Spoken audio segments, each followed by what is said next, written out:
La question de la liberté d'expression, du pluralisme en France et dans tous les pays de façon générale. Soyons honnêtes 2 minutes. Certains pleurent sur les réseaux sociaux en disant c'est une honte la façon dont l'ARCOM s'est saisi par rapport au dossier CNews. L'audition de Bolloré et les autres est une honte dans notre pays, c'est du communisme, du bolchevisme, etc. Certes, vous savez très bien ce qu'on pense du système et du fait que la liberté d'expression dans ce pays, hélas, démocrate et droit de l'hommiste pourtant, est totalement verrouillée. Des lois liberticides qui se répètent de décennie en décennie, la loi Perben, Pleven, Avia, entre deux Fabius Guesso et ainsi de suite, qui limitent totalement la liberté d'expression et c'est scandaleux bien évidemment. Il nous faudra de ce point de vue-là une constitution à l'américaine, c'est-à-dire avec des amendements qui respectent réellement le pluralisme et la liberté d'expression totale. Or, ce n'est pas le cas, malheureusement. Alors, bien sûr, ça ne me fait pas plaisir de voir des Françaises faire auditionner de cette façon-là, mais il faut être honnête. Ces gens-là, sur CNews et sur d'autres médias, qu'est-ce qu'ils font du matin au soir? Ils crachent sur l'islam et les musulmans. Très bien, c'est leur choix, je respecte ça. Sauf que, étant donné que c'est une chaîne non pas privée comme Télé Liberté ou d'autres, mais une chaîne du service public, ils sont dans l'obligation d'inviter toutes les voix du pays et tous les citoyens, enfin plus ou moins les différentes catégories de citoyens. On ne peut pas cracher sur le service public, sur l'islam et les musulmans, sans jamais inviter deux musulmans pour défendre l'islam ou défendre les musulmans, histoire de répondre à ces crachats. Parce qu'il faut quand même être honnête. Imaginez un petit peu que sur les réseaux sociaux, on appelle ça du harcèlement. Vous crachez du matin au soir sur une personne. Vous l'insultez, vous la calomniez. Préjudice moral, etc. Et en plus, vous empêchez, par des moyens tout à fait inadmissibles, à cette personne de se défendre. C'est-à-dire de pouvoir répondre à ses injures, ses provocations, ses calomnies. Donc vous la bâillonnez, vous la menottez, les mains dans le dos, et ainsi de suite. Et vous continuez, en posant votre pied sur sa tête, à l'humilier du matin au soir. Qu'est-ce que vous pouvez espérer de ce genre de personne à la fin, si ce n'est qu'elle va péter les plombs, qu'elle va se retourner contre vous violemment, vous insulter, et pire encore. Comment on peut accepter des années d'humiliation et imposée, forcée bien évidemment, et en même temps espérer que cette personne-là ne réplique jamais. M. Bolloré a dit qu'il était démocrate chrétien, le christianisme c'est la charité. On a vu ce que ça a donné que ces entreprises en Afrique et ailleurs. Est-ce que M. Bolloré en tant que chrétien peut imaginer une minute que sur sa chaîne CNews on peut cracher, insulter les musulmans du matin au soir, sans jamais les inviter pour qu'ils puissent répondre à toutes ces insultes de la part de Zemmour et des autres, et en même temps imaginer que il n'est pas normal que des gens après sur Internet viennent menacer ou insulter ces mêmes chroniqueurs qui insultent l'islam et les musulmans du matin au soir tout en refusant de les inviter pour qu'ils se défendent. Si on a fait un peu de psychologie à la fac, on sait très bien que c'est impossible. Et ça dépasse très largement le cadre de l'islam et des musulmans. Personne ne peut être insulté indéfiniment tout en étant privé du droit de se défendre, d'avoir un droit de réponse, et ne pas à un moment donné péter les plombs, exploser, et répondre, hélas, par de la violence verbale, et pire encore, que Dieu nous en préserve. Mais en attendant, c'est un fait humain, c'est pas un fait musulman. On fera la même chose avec les Portugais ou avec d'autres. Imaginez un petit peu qu'une chaîne télévisée insulterait du matin au soir la communauté portugaise, les Italiens ou les protestants, et à répétition, dans des émissions, des chroniques, etc., etc., à travers des voix différentes, des pseudo-gauchistes, des droitardés, que sais-je encore, des sionistes, beaucoup sur cette chaîne, il n'y a que ça même, et ainsi de suite.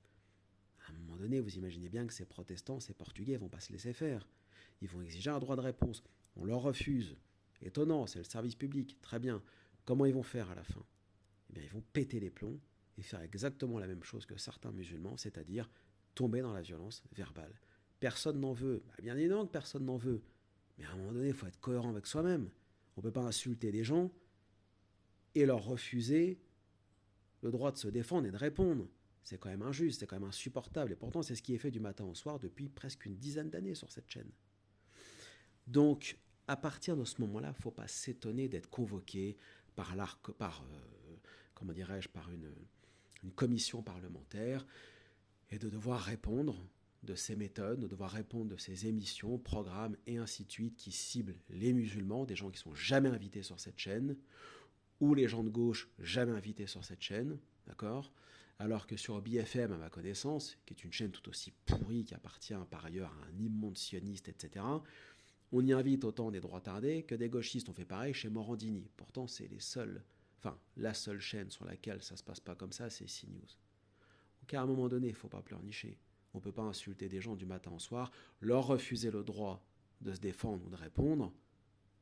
Bien évidemment, les droitardés, pour connaître leur logique, puisque moi-même j'ai été, il y a plus de 20 ans, quand j'étais un gamin d'extrême droite, je sais très bien comment ces gens-là fonctionnent.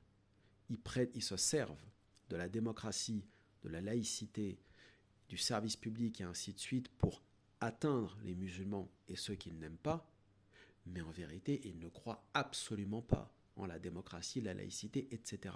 C'est un moyen, un leurre qu'ils utilisent pour atteindre leurs objectifs. Mais quand ils auront atteint leurs objectifs, ce sera ni démocratie ni laïcité. Ce sera dictature d'extrême droite, comme ci, comme ça, identitaire, catholique ou néo-païenne, hélas. Je ne dis pas que tous les cathos et tous les païens sont comme ça, bien évidemment que non. Mais c'est quand même leur projet. Donc il y a ceux qui assument, des médias ouvertement d'extrême droite et identitaire, que ce soit les F de souche et ainsi de suite. Il y a ceux qui assument moins et qui se cachent derrière la démocratie.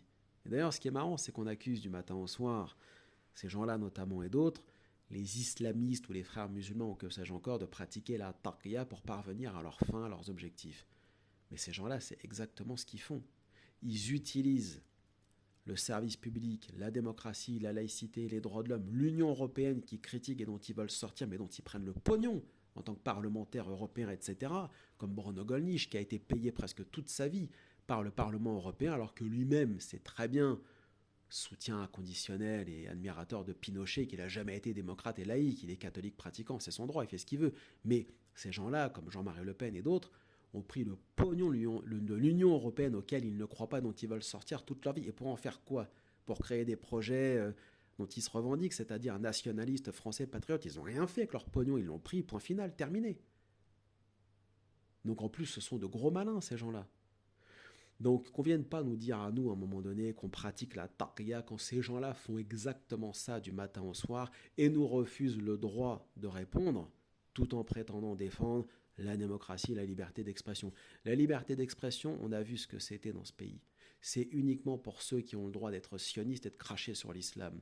Par contre, dès que vous critiquez justement le sionisme, le LGBTisme, le féminisme et que sais-je encore, vous dégagez des médias. Quand à un moment donné, vous voulez remettre en cause certaines choses, vous dégagez tout court. On l'a vu dans l'affaire Dieudonné, Soral et ainsi de suite. Que va-t-il devenir, par exemple, de Vincent Renoir, qui a été arrêté, qui a fui, qui a été pourchassé. Et puis, on peut ne pas aimer ces gens-là, mais eux, pour le coup, ils la défendent, la liberté d'expression totale. Et pourtant, ils sont pourchassés. C'est étonnant, ils sont même pourchassés, en plus jamais invités, et ne seront jamais invités dans aucun de ces médias du système. Pourquoi ? Parce que ce sont des médias qui se donnent une image, en vérité, tantôt de droite ou tantôt de gauche, mais qui sont tous au service de l'oligarchie mondialiste, qui est tout sauf démocratique. Donc ce n'est pas une extrême droite. Je condamne et je rejette l'extrême droite qui est radicale, etc. Ce n'est pas extrême gauche non plus. Il n'y a pas de gauche, il n'y a pas de droite dans ces médias. C'est l'oligarchie mondialiste. Bolloré n'est pas plus chrétien que démocrate. C'est un homme d'affaires, il fait son business, point. Là-dedans, où est la démocratie ? Où sont les valeurs auxquelles nous croyons un minimum, comme la liberté d'expression et ainsi de suite ? Il n'y en a pas. Voilà, il n'y a absolument aucun média réellement, entre parenthèses, libertaire, qui serait capable de donner la parole aussi bien à des gauchistes qu'à des droitardés, qu'à des islamistes, qu'à des islamophobes. Il n'y a aucun média comme ça en France. Il n'y en a absolument aucun. Et ce sera d'ailleurs intéressant d'en créer un jour. Mais j'ai peur que personne ne veuille se lancer dedans, hélas.